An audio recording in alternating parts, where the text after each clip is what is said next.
Issue বলতে হ্যাঁ, প্রেসিডেন্টের সাথে যেমন কথা হয়েছে আমার সাথে তেমন কথা হয়েছে।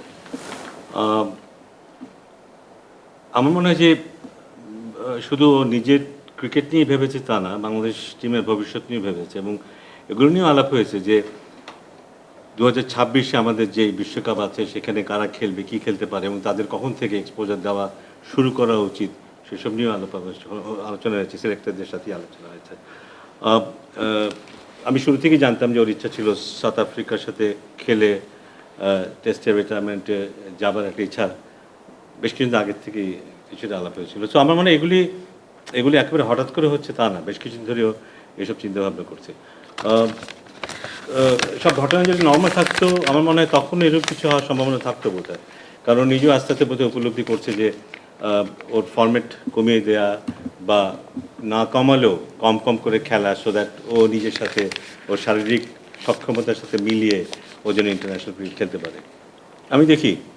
আমি দেখি কারণ আমি এখনও ওর যেই ব্যাটিং দেখেছি দুটো টেস্ট ম্যাচে, আমি রিসেন্টলি এরকম ব্যাটিং ওর দেখিনি, বেশ অনেক দিন এরকম দেখিনি।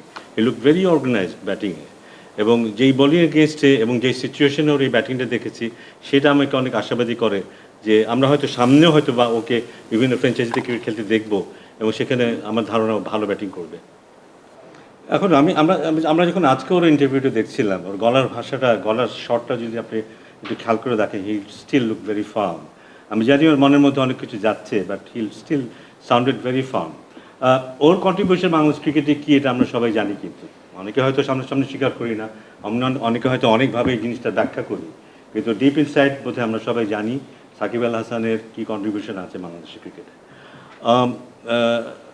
একটা সময় হয়তো আমরা ভাবতামই যে না থাকলে কী হবে, বাট এটা অ্যাকচুয়ালি হয় না। একটা সময় আসবেই যখন একজন চলে যাবে, তার জায়গায় the game will still go on. তো আমাদের ক্ষেত্রে সেটাই হবে। আমি আশা করছি যে সাকিব চলে গেল, আমরা ভালো ক্রিকেটই খেলবো, বাট বাট আমার মনে হয় সবার মনের মধ্যে কোনো না কোনোভাবে ও থেকে যাবে। কারো কাছে হয়তো ইতিবাচকভাবে থাকবে, কারো কাছে হয়তো নেতিবাচকভাবে থাকবে, বাট শেষটা ভালো হলে খুব ভালো হতো। শেষটা ভালো বলতে ঘরের মাটিতে যদি ও রিটায়ার করতে পারতো খুব ভালো হতো। সবার ভালোবাসা নিয়ে যদি ও রিটায়ার করতে পারতো খুব ভালো হতো। সেটা হয়নি, সেটা আমার জন্য একটা খেদে। কারণ শুধু খেলাটাই শেষ কথা নয়, একজন খেলোয়াড়ের কিন্তু খেলার বাইরেও একটা জীবন আছে, সেই জীবনটা খুব গুরুত্বপূর্ণ।